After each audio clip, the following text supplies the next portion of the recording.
Buenos días. La Universidad Autónoma de Baja California, a través de la Coordinación de Investigación y Posgrado de la Facultad de Ciencias de la Ingeniería y Tecnología, FCTEC, la Revista de Ciencias Tecnológicas y el Programa de Maestría y Doctorado en Arquitectura, Urbanismo y Diseño, les da la más cordial bienvenida al Cuarto Congreso Internacional de Arquitectura y Diseño 2024, Ciencia con Responsabilidad Social. Agradecemos a todos los participantes su asistencia e interés en este evento. A continuación tendremos la conferencia Otra forma de hacer y enseñar arquitectura, impartida por la doctora Carmen García Gómez, profesora investigadora de tiempo completo de la Universidad Autónoma de Yucatán. La arquitecta la doctora, es egresada de la Facultad de Arquitectura Autogobierno de la UNAM, maestra en arquitectura por la UADY y doctora en arquitectura por la Universidad de Colima. Profesora e investigadora de la Universidad Autónoma de Yucatán y Universidad Marista. Docente en nivel licenciatura y maestría, asesora de doctorado, forma parte del Sistema Nacional de Investigadores en el nivel 2 y perfil PRODEP. Ha participado en diversos proyectos de investigación a nivel local y nacional. Ha coordinado libros colectivos y publicaciones de artículos y capítulos en revistas impresas y electrónicas a nivel nacional e internacional. Actualmente coordina un proyecto con financiamiento con ACID Pronaces relativo a la vivienda adecuada, hábitat sustentable y cohesión social. A partir de ahora, les solicitamos de la manera más atenta que apaguen sus micrófonos y cámaras de video.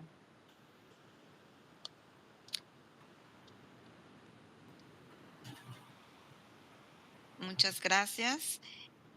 Iniciamos con la conferencia Otra forma de hacer y enseñar arquitectura, impartida por la doctora Carmen García Gómez. Gracias, Muy doctora. Bienvenida. gracias. Buenos días a todos. Pues primero quiero comentar que es un honor participar con ustedes de esta forma y agradezco mucho el que hayan pensado en mi quehacer y en mi persona. Pues para iniciar quiero comentarles que veremos el trabajo en 5 partes, hablando primero de qué pasa o por qué es importante las premisas, después la vivienda como el elemento más común del quehacer del joven arquitecto, la participación, la enseñanza de la arquitectura y conclusiones.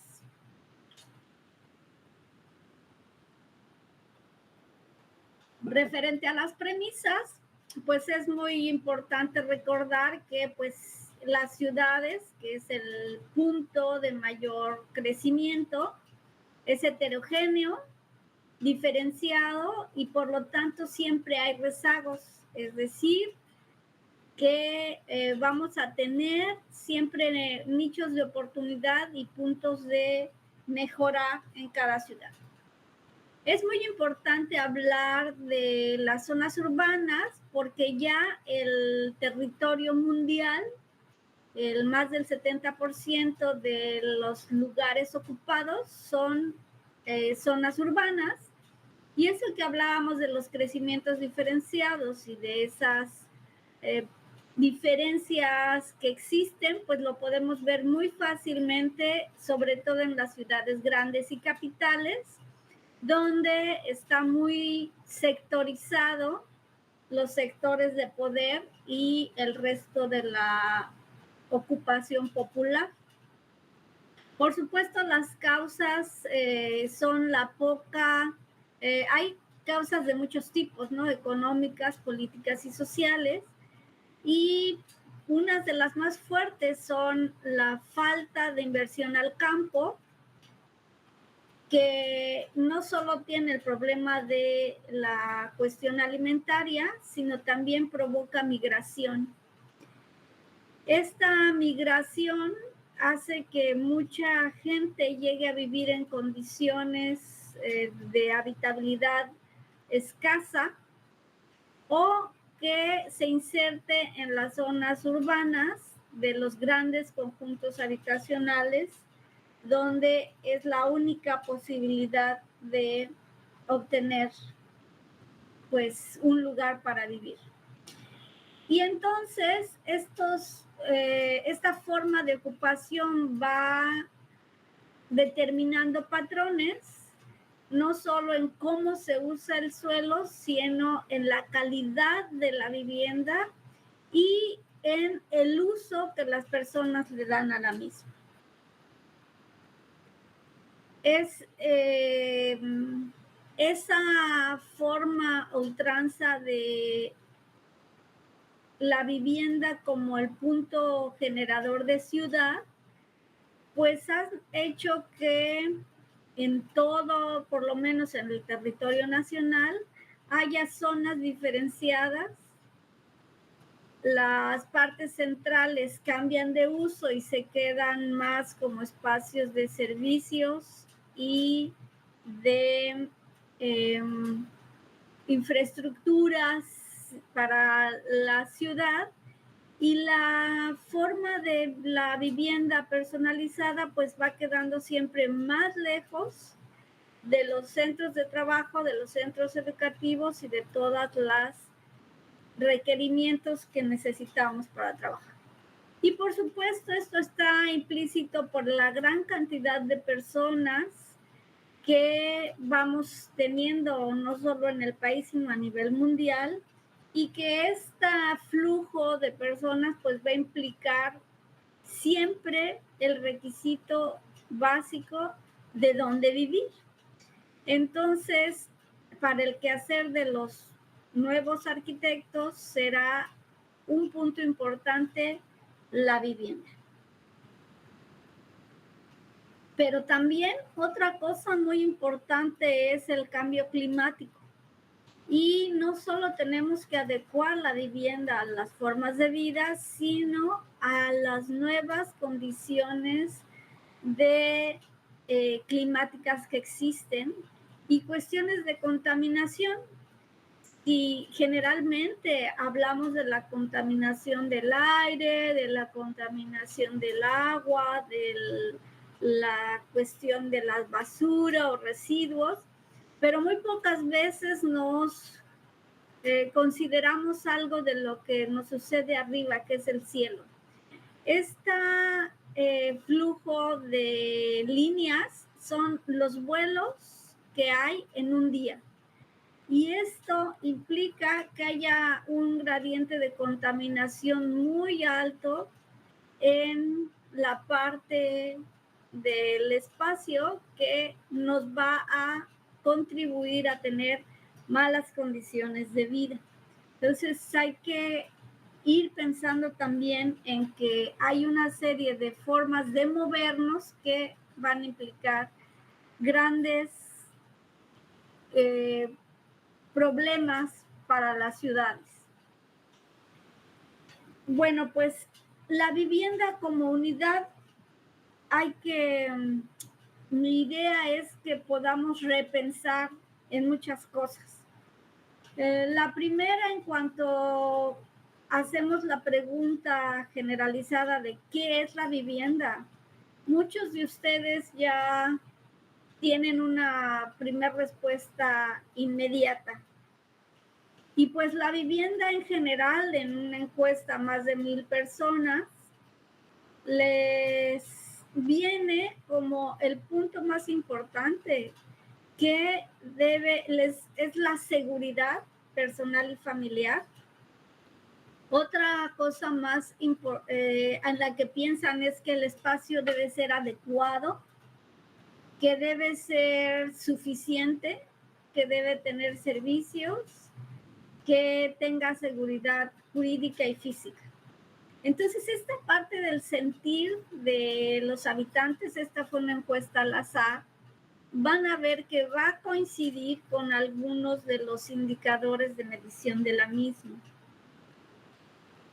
Es importante hablar de la vivienda porque el 77.8% de las localidades urbanas tienen vivienda.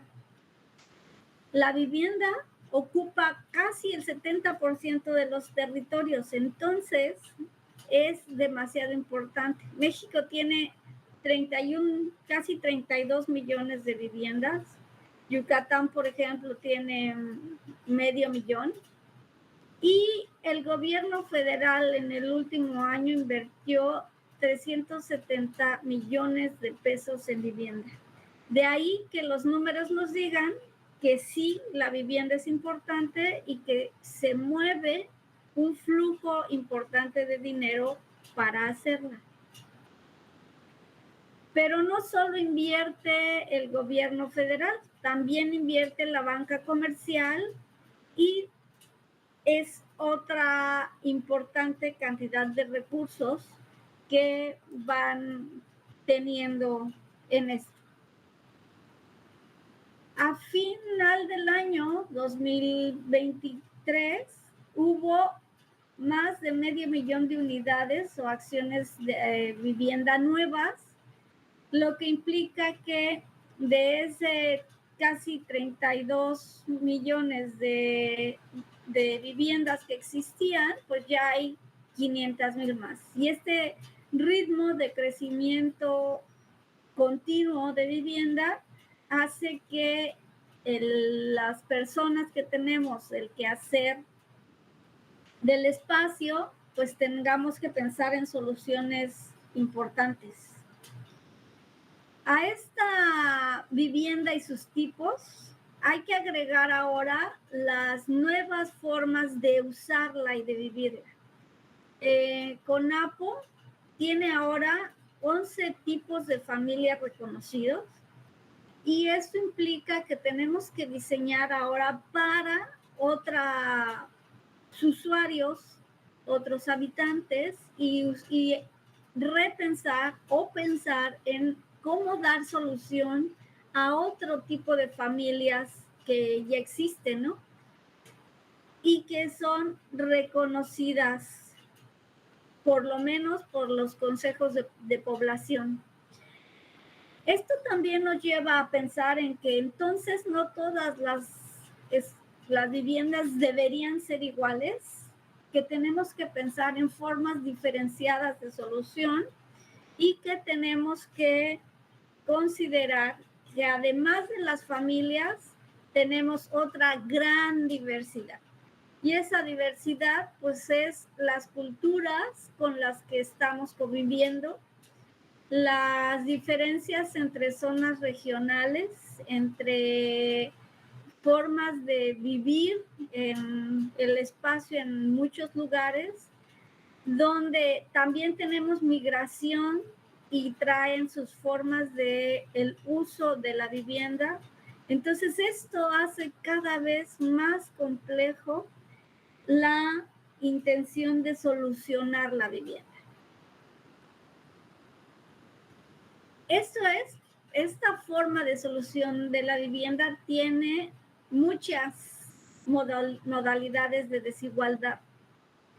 La primera es que hay un muy reconocido corte o quiebre entre la riqueza y la pobreza, donde el capital actual pues nos permite que cada quien podamos adquirir la vivienda según nuestra capacidad económica, pero pues también va haciendo que las ciudades tengan estas diferenciaciones que vemos en la fotografía, ¿no?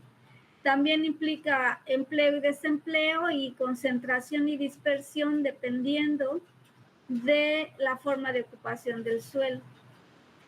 Estas desigualdades pues nos van a determinar niveles de vida, las posibilidades de tener progreso o bienestar con las personas, los grados de desarrollo, las actividades que pueden realizar unos y otros y la forma en la que se va a concentrar la población.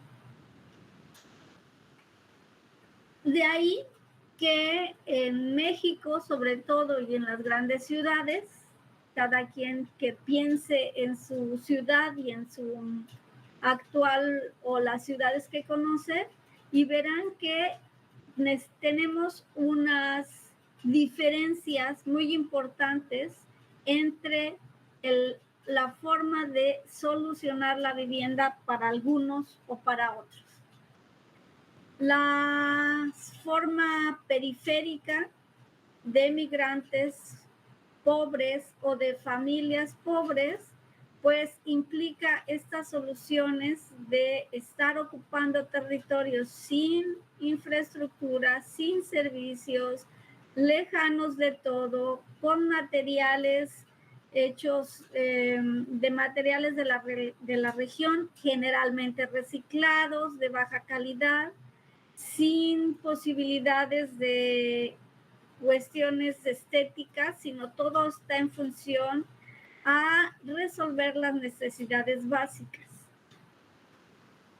Y es muy preocupante porque la política pública de vivienda que antes tenía una posibilidad las familias de crecer conforme su familia iba aumentando e ir adaptando el espacio del terreno y la vivienda a las nuevas condiciones, y que ahora con el nuevo modelo de producción de vivienda que implica un cuarto, nada más, pues lo único que hay que hacer es que esa familia pues únicamente sigue utilizando el mismo espacio sin mucha posibilidad de soluciones urbano-arquitectónicas.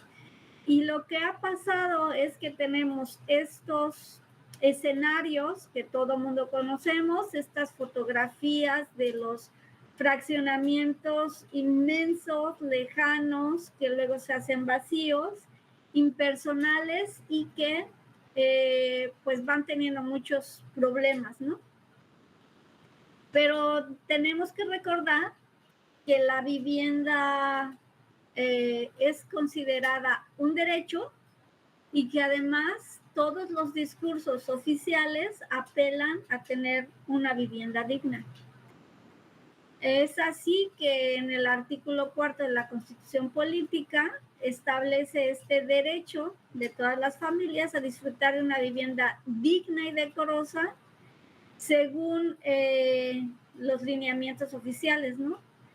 Pero pues hay que ver cómo la economía y los capitales mueven ciudades y hacen viviendas de otro tipo. Entonces, cuando aquí nos piden que tengamos todos una familia digna y decorosa, en nuestra sociedad pluricultural, pues, ¿qué quiere decir eso, no? Donde para mí una forma de uso puede ser de una manera y cuando otros vecinos cercanos o lejanos, pues pueden tener otra. El programa sectorial de vivienda dice que la vivienda digna es que el límite inferior al que se puede reducir las características de vivienda sin sacrificar su eficiencia como satisfactor de necesidades básicas, no suntuarias, habitacionales de sus ocupantes. O sea, una definición muy sin llegar a puntualizar, donde con esto podría caber todas las viviendas y donde a fin de cuentas no se hace una especificidad para que pueda cumplirse. Entonces dice que además debe estar ocupada por una familia, pensando siempre en la familia del siglo pasado, de padres e hijos, de no más de 2.5 habitantes por cuarto habitable para evitar hacinamiento, que no esté deteriorada, que tenga agua, drenaje y energía eléctrica. A esto, la academia que ha venido trabajando por muchos años ha cambiado el término de digna por adecuada. Fue algo que ha costado mucho tiempo y que, bueno, no es cuestión solamente de términos, sino de concepto. Y la cuestión de tener ahora una vivienda adecuada es algo más que ese techo donde guarecerse, sino también es necesario disponer de un lugar privado y suficiente, que tenga accesibilidad física, que tenga la seguridad adecuada y que la tenencia de la tierra sea, y es muy importante, pero que también permita estabilidad y que sus elementos estructurales permitan que no tengan ningún tipo de riesgo, que esté iluminada, ventilada de manera suficiente, con toda la infraestructura básica completa, es decir, agua, saneamiento y eliminación de desechos, y que además sea apropiada al ambiente donde se construye para que no tengamos problemas de salud, que por si fuera poco tuviera que estar cerca de nuestros desplazamientos básicos como el trabajo o la escuela, y que sea con un costo responsable o más bien razonable, ¿no? Entonces, esto que la academia solicita, pues dista mucho de lo que hasta ahora la política oficial de vivienda y lo que los organismos que hacen vivienda puedan llegar a este punto. De ahí que entonces esta vivienda digna, que ya vimos es un derecho constitucional, se vuelve ese negocio productivo para algunos y que nos perjudica a muchos otros, ¿no? Donde adquirimos un crédito de largo plazo para comprar una vivienda, más bien pagar una vivienda que generalmente no cumple con los estándares de espacio, de diseño y a veces ni siquiera los estructurales.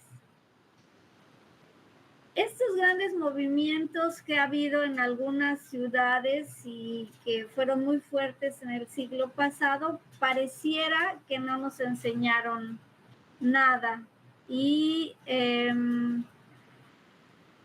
a raíz de eso se ha tomado la participación como uno de los ejes importantes para mejorar en estas condiciones. Entonces, algunos pensamos que la participación es la base de la obtención de una mejor vivienda. Y para esto, pues hay unas cuestiones teóricas que es importante comentar de manera rápida, donde pues es bueno comentar que el modelo productivo actual y las políticas territoriales públicas pues van a dar o están dirigidas a la calidad del ambiente del territorio, que ponen algunos elementos para el contexto de la participación, pero que realmente no son muy, no digamos adecuados, sino no son ejercicios que realicen de manera continua, y que esos procesos participativos que debieran llevarnos a la resiliencia urbana no siempre se dan. Y que mucho de lo que se hace en las grandes ciudades es vivienda que siempre tiene riesgo por vulnerabilidad urbana. Es así que también este modelo de producción actual de vivienda pues responde a la acumulación de capital y que ha hecho que la vivienda sea de manera extensiva, es decir, que vaya ocupando el territorio con el discurso de buscar la tierra más barata, pero que está pensada más en la cuestión de utilidad y ganancia y no en las personas.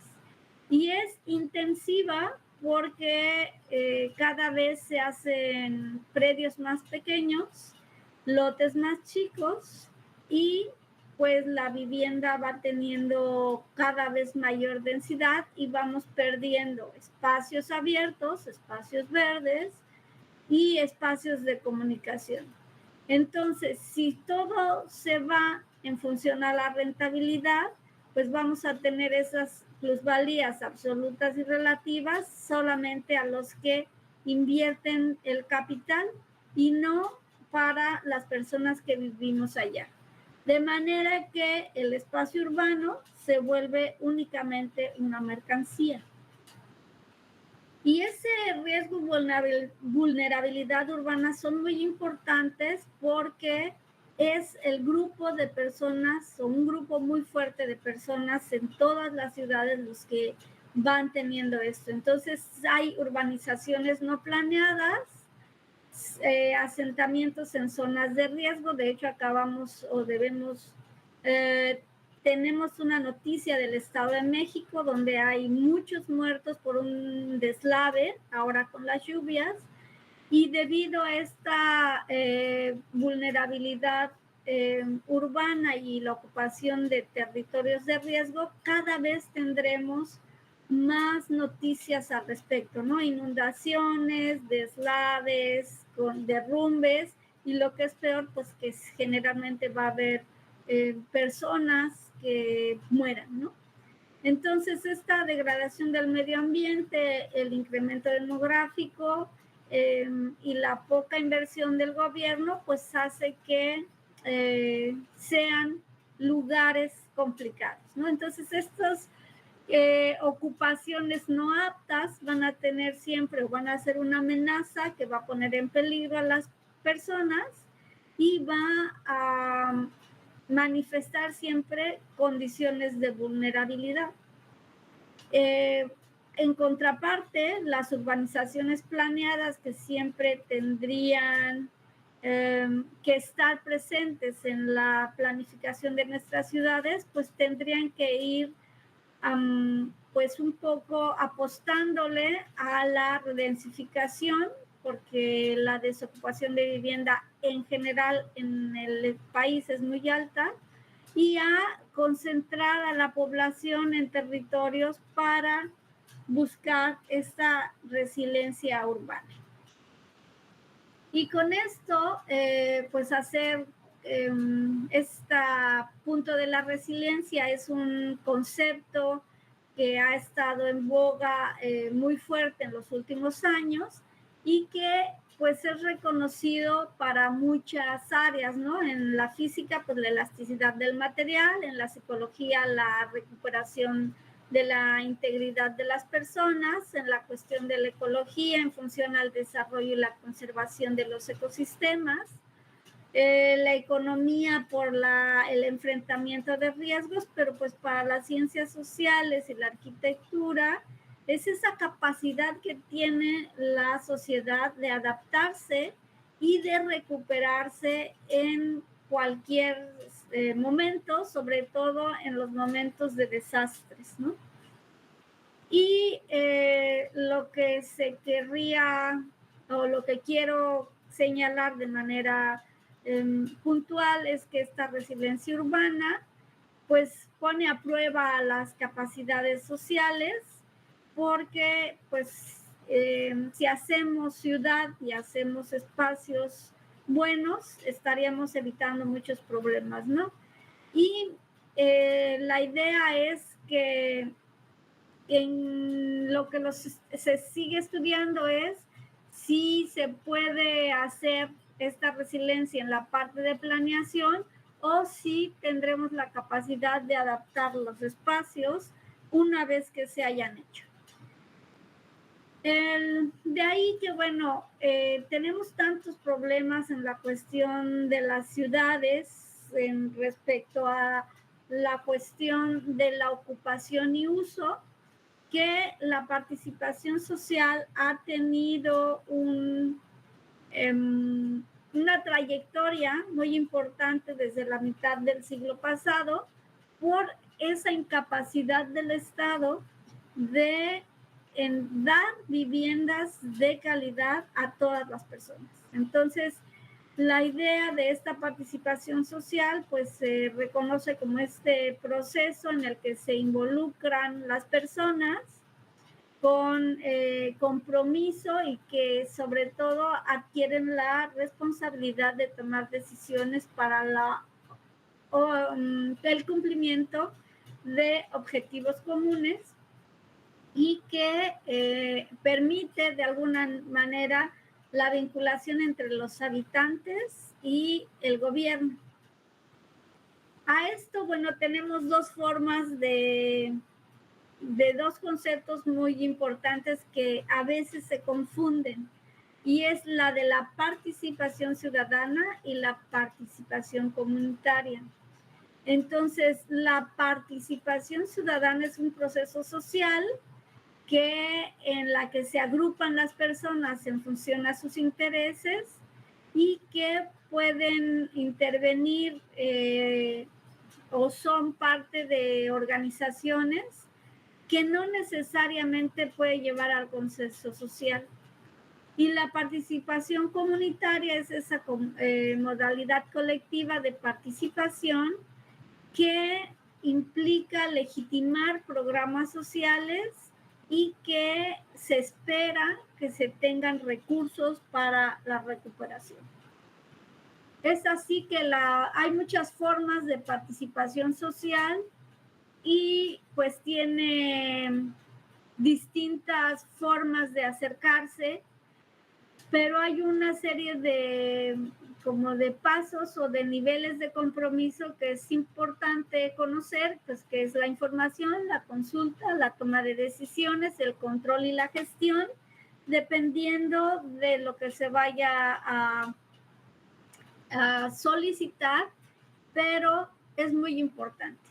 Y para el quehacer del arquitecto es muy importante que los jóvenes vayan pensando en que la producción social del espacio, es decir, el poder dar solución más real y eficiente para nuestros clientes, que puede ser los vecinos, la familia o cualquier otra persona que ocupe lo que hagamos, pues debemos tener muy claro esto, ¿no? El espacio tiene esa espacialidad percibida, la espacialidad concebida y la vivida.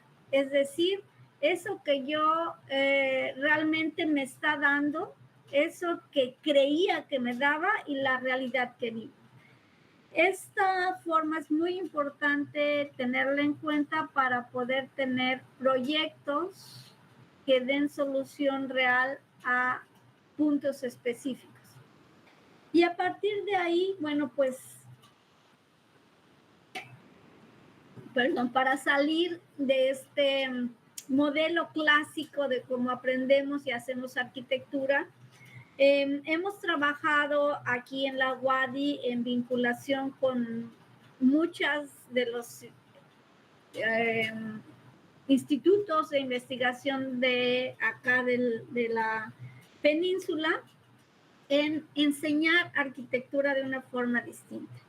Pues este modelo que les voy a comentar esta vez es un modelo de investigación participativa para la construcción de palafitos en la costa yucateca, que inicia el CIMBESTAB en una comunidad costera y que después de muchos años logra varios proyectos financiados por CONACYT y por FOMIX, y donde nos involucramos la Facultad de Arquitectura, la Facultad de Ciencias Antropológicas en el quehacer. Pues todo, ellos ya venían, CIMBESTAB estaba trabajando, son su línea de ecología humana en la comunidad de San Crisanto, que es un punto costero yucateco, y llevaban ya muchos años ya donde venían haciendo comunidad, ya eran reconocidos, y una señora les dijo, ¿sabes qué? Estoy harta que cada vez que sube la marea se mojan mis cosas, cada vez que hay huracanes tengo que vivir con los pies mojados y cada vez que hay una lluvia me inundo.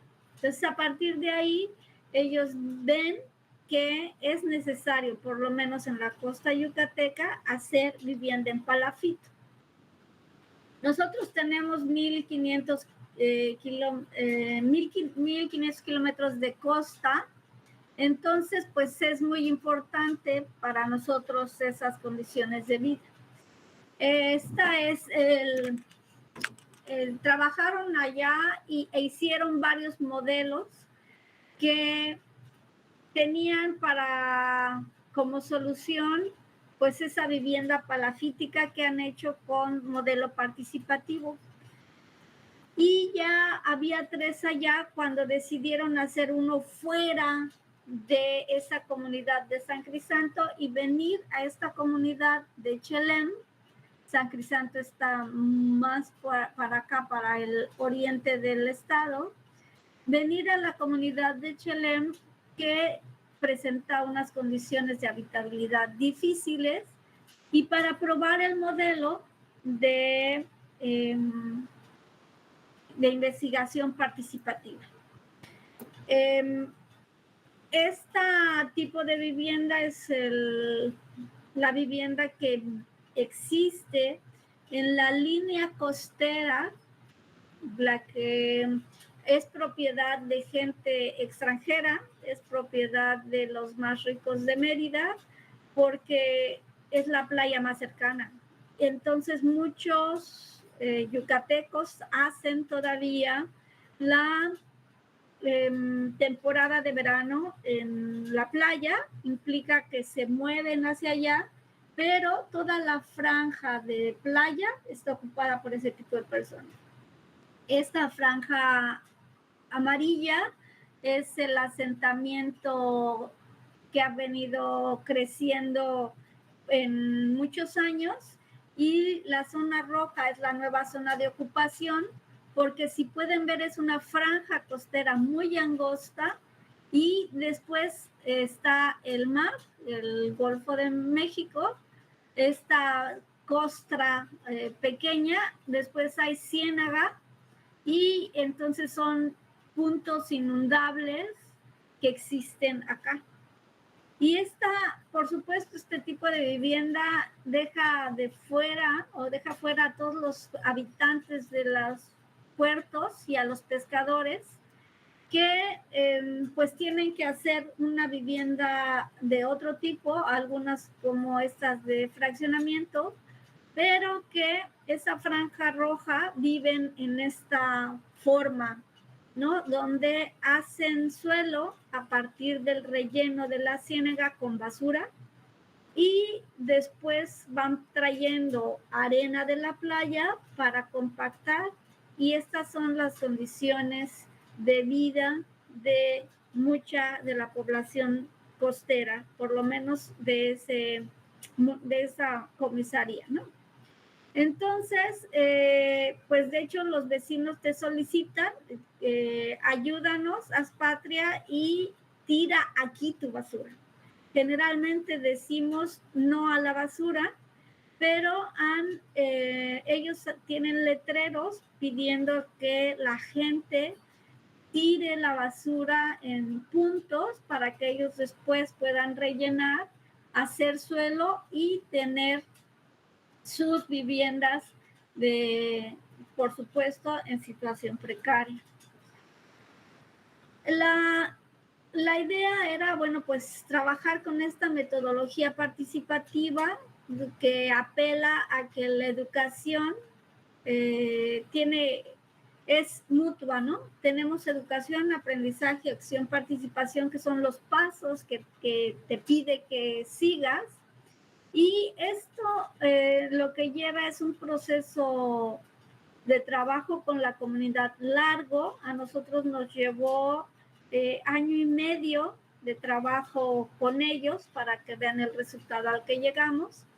Y los colegas de Sinvestad pues han trabajado alrededor de 10 años en ese lugar de San Crisanto. Entonces, la idea es que todos podemos aprender de todos y que los habitantes y los técnicos podemos intercambiar saberes y aprender. Entonces, siempre se inicia con un proceso de análisis de la realidad que tienen las personas para que puedan identificar algún tipo de problemas o los problemas que les aquejen, jerarquicen y entonces pongan manos a la acción. La idea es que nosotros, los técnicos, podamos estar de manera eventual y que finalmente ellos sean los que tomen el rumbo de lo que quieren de su comunidad. Entonces, habemos facilitadores y acompañantes, donde pues la idea es primero buscar la interacción. Y esta vez decidimos que tendríamos que nosotros darles información respecto a los impactos ambientales por la forma como la que vienen haciendo suelo, las cuestiones de construcción, porque el CINVESTAP tiene un departamento muy fuerte de física donde están tratando la corrosión, que en los lugares de puerto es muy rápida e importante, y la cuestión de diseño que respecta a la cuestión de arquitectura.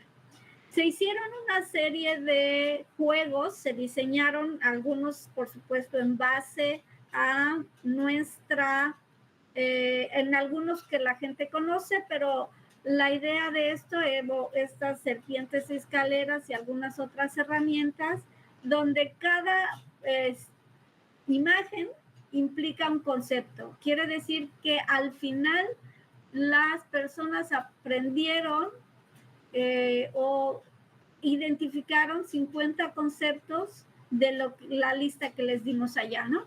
Y a través del refuerzo con juegos como esa OPA o una lotería, fueron aprendiendo qué era. Entonces la idea es que tenían imágenes y nos daban la definición para poder aprender, pues ver que ellos habían adquirido el conocimiento, ¿no? Entonces la metodología dice que hay que ver, juzgar y actuar, implica diagnosticar, definir y gestionar, ¿no? Entonces lo primero que hay que hacer es una convocatoria, entrenar al equipo que va a estar allá, hacer un diagnóstico, analizar, pensar las acciones, evaluar lo que se hizo, celebrar y después continuar con el proceso, porque esto es una espiral. De manera que la primera etapa fue reconocer la zona, identificar a los personas que pudieran ser informantes clave, invitar a los habitantes a que fueran, buscar un lugar donde trabajar, y de esa manera pues pudimos juntar alrededor de 25 personas que iniciaron el proceso, y con el tiempo se fueron los varones y se quedaron solo las señoras, ¿no? Fue un trabajo de ir cada semana a la comunidad, y pues con el tiempo, pues ellos ya se familiarizaron con nosotros, y vimos primero que no se conocían, aunque estaban en una comunidad muy pequeña, que no se hablaban, algunos estaban peleados. Entonces primero hay que hacer comunidad, es decir, cómo por lo menos si quitamos esos roces, pues podemos estar mejor, ¿no? Hablar de qué es lo que la comunidad le hacía falta, y después les fuimos enseñando aspectos técnicos de la arquitectura y el diseño. Entonces, lo primero que hicimos, pues, bueno, ¿qué es el entorno inmediato y qué es lo que te afecta, no? Entonces, vieron la diferencia entre el contexto edificado y natural, y pudieron determinar lo que es el predio y la vivienda. De manera que les dijimos que pintaran o dibujaran cómo era su casa y que explicaran sus características. Y les dijimos que con ese concepto que ya tenían de casa, lote, vivienda, pues hicieran lo que ellos tienen en su casa. Y pues bien vimos que todos fueron diseñando o más bien dibujando sus casas, y esto nos permitía a nosotros y a ellos conocer el espacio. Entonces, como cada uno aspiraba a tener una casa distinta a la que tenía. Entonces, después vimos que para esas cosas ya la conocían, pero les enseñamos lo que era la vivienda y su entorno. Y algo muy importante es que aquí se involucraron los jóvenes de tesis de la Facultad de Arquitectura, y ellos hicieron materiales para poderles explicar a las personas cómo era que funcionaba un palafito y qué había. Entonces se hicieron maquetas donde se explicaba conceptos de cimiento, columna, losa, la cimentación, todas las cuestiones constructivas, y ellas ya podían, este era un rompecabezas que se quitan y ponen. También les dijimos o les comentamos qué eran los espacios de la vivienda y cómo estaban diferenciados. Se les enseñó con las mismas, también a escala, los ciclos del agua limpia y sucia, cómo entra y cómo sale y por qué son importantes, y sobre todo qué elementos debe tener, ¿no? El almacenaje, la conducción y cómo se tiene agua, de manera que ellas pudieran, ya identificaban en su casa qué era lo que tenía o no tenía, ¿no? Después de ahí ya tenían su idea de cómo harían la casa, porque el premio de esto era construir un palafito. Entonces pues solo se podía construir uno y teníamos que definir cuál y cómo. Entonces las señoras hicieron en dibujo que querían, y después hicieron con maquetas cómo era el espacio y cómo lo podían construir. Ya habían hecho su base estructural y después empezaron a trabajar con el espacio a nivel ya en maquetas, ¿no? Como les decía, fue un concurso, de manera que los alumnos de arquitectura tenían que hacer una propuesta de cómo hacer el palafito, y tenían que considerar, ¿no? El espacio de la base, que es una base de 8x4 que se hizo en esta vez, que debía crecer por etapas, que tenía que considerar a la familia que tenía, y que además debería responder a las cuestiones climáticas de la zona y considerar todas las posibles soluciones ecológicas para que las personas gastaran lo menos posible y tuvieran toda su resuelto, de manera que pudiéramos ayudar un poco al ambiente. Hubo 12 propuestas, y de las 12 propuestas, pues tuvimos muchos logros, y es lo que invitamos a que la academia haga, ¿no? Con estas herramientas de enseñanza para los jóvenes del aula, fue bueno estar con en la vinculación directa, trabajando un año con su comunidad, pero también para nosotros es importante ese vínculo. Pudimos trabajar de manera horizontal 3 licenciaturas: diseño del hábitat, arquitectura y artes visuales. Hubo 23 participantes de servicio social y prácticas profesionales en año y medio, 6 tesis de licenciatura, una convención honorífica. Se construyó el palafito ganador, y hubo dinero para la contratación como supervisora a la ganadora del concurso de este palafito. Además, se hizo una tesis de maestría. Ella es Juliana y ella ganó su palafito. Si ustedes ven, hubo las láminas que les mostré, era una forma novedosa realmente de el uso y el diseño, pero la señora decidió irse por la solución tradicional. Y ella, Juliana, fue la supervisora de obra, doña Linda fue la ganadora.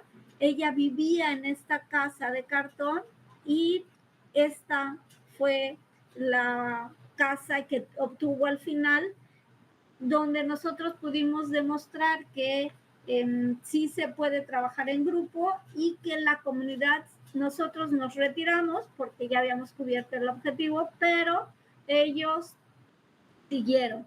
Los jóvenes que trabajaron ahí el año y medio, casi todos se fueron a trabajar en comunidades y siguen esta forma de solucionar. Y bueno, pues este es el diseño. Y finalmente, para cubrir, creo que me quedan 4 o 5 minutos, la reflexión final es la invitación a que hagamos la arquitectura buscando nuevas formas de hacer materiales, que pensemos en nuevas soluciones estructurales, que vayamos reutilizando la basura o los desechos más bien para otras formas de apoyar a las personas que tienen escasos recursos, que podamos construir con ellos, ¿no? En esta forma de autoconstrucción, porque nosotros tenemos la capacidad técnica y espacial para poder hacerlo. Que vean cuáles son las soluciones rápidas, fáciles y baratas en las que si solo con un bastidor, un poco de cemento y en la propia forma de la física donde va a caer el concreto que está acá, hace un domo y que ese domo puede sustituir este techo, ¿no? Donde en las colonias como la nuestra y en sus climas extremos como el mío, no, tener un techo de concreto, pues va a ayudar mucho a las condiciones de vida, ¿no? Entonces, ¿cómo podríamos con soluciones muy sencillas involucrarnos y poder ofrecer a las viviendas nuevas cosas, pero también a los alumnos en cuanto entran a esta situación de revisarlo cómo son los otros y me involucro con los otros y lo vuelvo en nosotros, podemos ir viendo las opciones, ¿no? Como los residuos sólidos y en nuestra ciudad con tanto verde que tenemos mucha poda, pero también eventos importantes como huracanes o ventiscas, pues qué hacer con esos residuos. El CICI hizo una combinación de los residuos sólidos con la madera resultado de la tala e hizo una lámina que tiene mejores condiciones que esta lámina de cartón, ¿no? Entonces, como con pequeñas acciones podemos mejorar la calidad de vida de las personas. De manera que, bueno, pues es importante que pensemos en interactuar con los habitantes en la multidisciplina como parte importante de nuestro quehacer, porque afuera sí va a ser, y que los jóvenes y los docentes empecemos a reflexionar de qué manera podemos ayudar a que las otras personas vivan y vivan bien, ¿no? Que esa habitabilidad que pugna la parte oficial, pues nosotros podemos hacer realidad, ¿no? Con una serie de cualidades que deben tener las viviendas, donde la calidad del diseño y quizá el tamaño no podemos, pero podríamos ayudar. Y no solo a que la vivienda esté bien, sino que los entornos sean buenos, adecuados, que respondan a las necesidades culturales de cada uno de los puntos donde se va a trabajar y sobre todo, pues que ese desarrollo humano y comunitario al que tenemos que apuntar permita que las construcciones o las viviendas tengan la identidad, pues que sean seguras y que permitan la convivencia. Muchas gracias. Gracias, doctora. Muchas gracias por esta conferencia. En este momento nos permitimos dar el inicio de una sesión de preguntas y respuestas donde podrán expresarlas a través del chat o levantando la mano.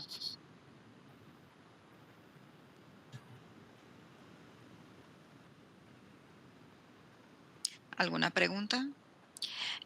Doctora Mari Zárate, adelante.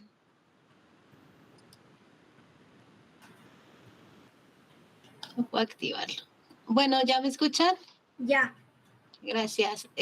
Pues felicitarla, doctora, por la experiencia y por toda la investigación que nos mostró. La verdad, un panorama muy amplio y muy claro del problema de la vivienda. Yo precisamente tengo una materia aquí sobre vivienda y trato de involucrar a los alumnos en esta problemática. Entonces, me gustaría si nos pudiera platicar un poquito más de cómo se logra precisamente involucrar a los alumnos y que participen, aunque ya nos presentó el proceso, si pudiera profundizar y saber si están dándole continuidad a este proyecto de investigación. Gracias. Sí, no, gracias a usted mucho. Pues la primera, felicidades, ¿no? Es una materia que permite muchas cosas. La forma de involucramiento, pues es buscar una colonia e ir, ¿no?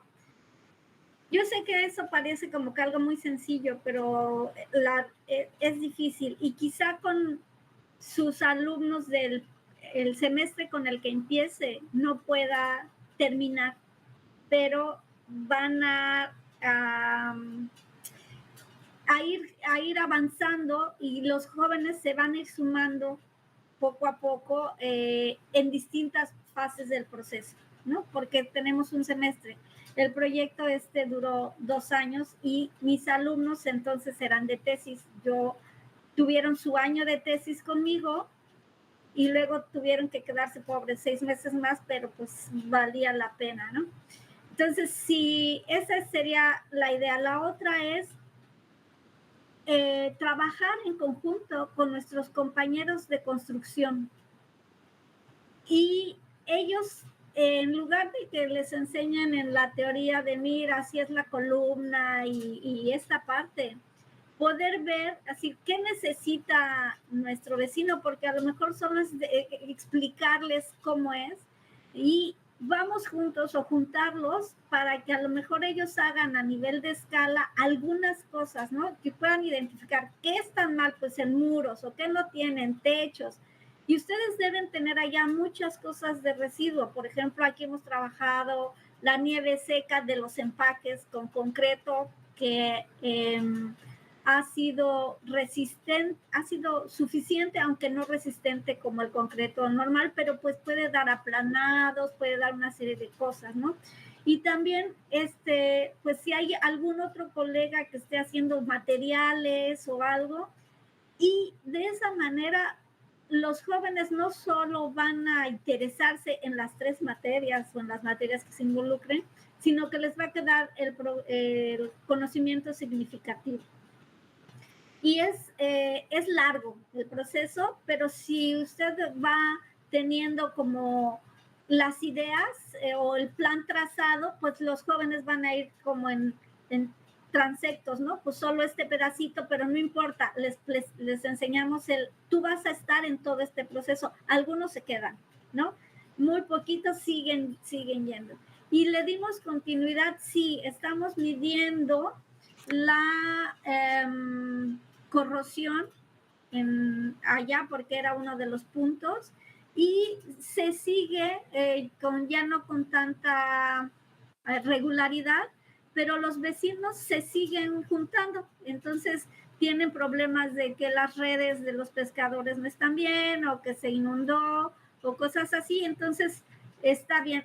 La otra realidad es que se pudo hacer porque había dinero de por medio, es decir, financiamiento externo que nos permitió hacer el palafito, pero puede buscarse con su Implan, con el ayuntamiento, incluso a las empresas, porque ellas necesitan deducir impuestos, que les compren cemento, varillas o algo para que ustedes hagan cosas que puedan llevar a la colonia, ¿no?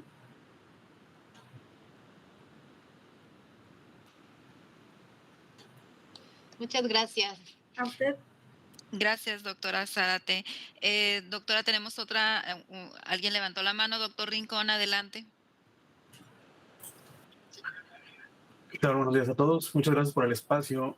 Carmen, muchas felicidades por tu presentación y sobre todo yo rescato significativamente el impacto social que está teniendo, además del impacto en la academia, sin lugar a duda, a partir de la formación, de la formación constructiva de los estudiantes, pero el impacto social que definitivamente está teniendo esta colaboración con el Politécnico, ¿verdad?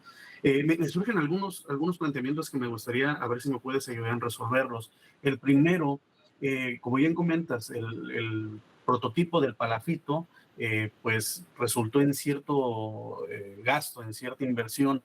¿Tienes idea en cuánto fue el total de la inversión de ese esquema?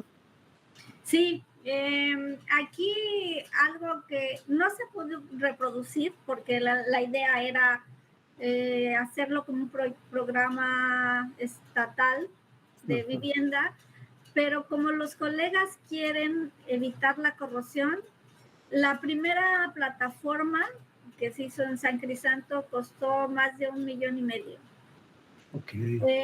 Fue cuando hicieron todo técnico, ¿no? El cálculo decía varillas de 2 pulgadas a cada 20 milímetros, ¿no? Entonces era súper sobrado. La realidad es que ningún palafito se ha caído con los huracanes, pero eso no es viable. Entonces se dieron cuenta, como ellos son físicos, ecólogos y sociales, pues que en la estructura, en lo técnico, podemos ir jugando sin que haya problemas de seguridad. Esta ya costó 300,000 pesos la base y el palafito costó 250,000 pesos. Claro, todo fue financiado. No se ha podido hacer como programa porque es mucho más caro que cualquier vivienda, ¿no? Pero, por ejemplo, lo que sí podemos avanzar es en que las personas conozcan la cuestión de estructura, que identifiquen cuando hay problemas para que ellos mismos puedan ver que ya hay corrosión o ya hay problemas estructurales, que, oye, mi casa no tiene varillas, ¿no? Entonces, que puedan ir viendo eso. En mi casa no hay tal cosa, ¿no? Sobre todo con las maquetas, puede ser. Pero decías que eran varios. Sí, sí, claro. Justamente por eso te lo pregunto, por el tema de la viabilidad, para continuar con el tema de la reproducción. Se hizo el prototipo, si así queremos llamarlo, justamente para evidenciar que es posible hacerlo, pero desde el punto de vista de financiamiento, llámese a partir de un programa de gobierno o cualquier similar, ahí sí lo veo un tanto complicado, sí, pero no sé la experiencia que están teniendo, ¿verdad? Eso por un lado, Carmen. Por otro lado, no sé si conozcan ustedes a un grupo de la UNAM, si no me equivoco, se llama algo así como Punto Verde o algo por el estilo, en donde ellos justamente hacen algo muy similar a lo que comentas que trabajaron con los compañeros del Politécnico. Nada más que ellos particularmente, fíjate que me llama la atención que ellos lo que hacen es hacer que la sociedad, que la gente, además de volverse copartícipe para el diseño de la vivienda, también hacen que con sus manitas literalmente ellos ejecuten la obra. Para ello previamente los capacitan, etcétera, pero ellos les brindan, digamos, el asesoramiento tanto técnico como inclusive eventualmente material para comenzarlo a hacer. Y te comento de ellos porque están en todo México, según nos comentaban cuando tenemos el contacto con ellos. Y bueno, realmente el impacto social que están teniendo, al igual que el que estás presentando, es sumamente interesante porque se vuelven viviendas económicas, accesibles y sobre todo por el ahorro que se estaría obteniendo al echar mano, no solo de los usuarios de la vivienda, sino de toda la colonia colaborando simultáneamente para elaborar la vivienda de Juanito, posteriormente para elaborar la vivienda de Pepito y así sucesivamente, con el ánimo de volverse copartícipes y colaborativos en todo momento. No sé si por ahí hayan tenido ya reuniones con ellos, ¿verdad? Bueno, sí, una cosa que les quiero comentar es que efectivamente ese era un piloto, pero se puede buscar opción de seguimiento. Otra cosa que les quiero comentar, antes de que se me olvide, es que la nueva política de vivienda,